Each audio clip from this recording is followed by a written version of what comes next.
Okay, happy Tuesday. I have a few reminders for you before we go through the lesson for today.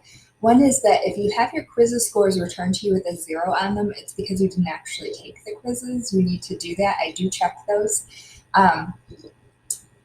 Please make sure you watch all of the videos each day. Otherwise, the assignments aren't going to make a lot of sense. You might not know where to find the information that you need for the assignment. Also, you still have the opportunity for extra credit, the Dr. Dre versus Dr. Seuss. If you find some alliteration in there, email it to me. You can get some extra credit for your quiz on Friday.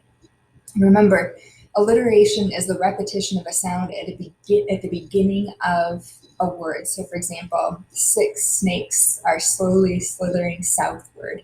We have this sound being repeated. All right, so today you're writing emulation poems that are due Friday. Please let me know if I can use your poem though as an example. We've had so many awesome poems turned in, and some of them I wasn't quite sure if I could share or not. Watch the emulation ideas video. It's going to show you where to find the poems, where to find extra help. Once you're finished with those videos, you're going to go to the poetry website emulation tab, and I'll include a link down at the bottom. And you've already used this on Thursday when you were writing about the poems you read on your own and the one you wanted to emulate.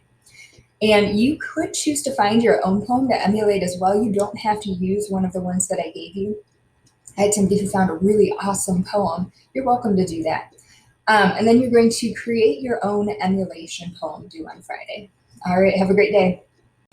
So we're at June 1st, Mr. Walter Dean Myers Day. I never in my whole life heard anybody who could talk like that, Mr. Walter Dean Myers. All of my blood in my veins was bubbling and all of my thoughts in my head were buzzing, and I wanted to keep Mr. Walter Dean Myers at our school forever. June 6th. Dear Mr. Walter Dean Myers, thank you 100 million times for leaving your work and your family and your things people have to do to come and visit us in our school, in our class. We hope you liked your visit. We think maybe you did because you were smiling all over the place. And when you read your poems, you had the best voice, low and deep and friendly and warm, like it was reaching out and wrapping us all up in a big squeeze. And when you laughed, you had the best laugh I've ever heard in my life, like it was coming from way down deep and bubbling up and rolling and tumbling out into the air. I hope we didn't ask you too many questions, but we thank you for answering every which one, and especially for saying you'd be flattered if someone used some of your words. And especially, they added a note that they were inspired by Mr. Walter D. Myers. And it was nice of you to read all our poems on the bulletin board. And I hope it didn't make you too sad when you read the one about my dog Sky getting smushed in the road. And I think you like the brownies too, right? Thank you for coming to see us, Mr. Walter D. Myers. Inside this envelope is a poem using some of your words. I wrote it. I was inspired by you, Mr. Walter D. Myers. From your #1 fan, Jack. And that is the end of Love That Dog. Thank you, Duchess. You got a big hug. All right, have a great day. So we're reading Love That Dog, and Jack is emulating Walter Dean Myers. He really admires his poetry. And you're going to be writing an emulation poem starting today, and you're going to finish that then for Friday. And you should pick a poem that appeals to you. Pick a poem that you like. Love That Boy really seemed to appeal to Jack, and so that's what he picked.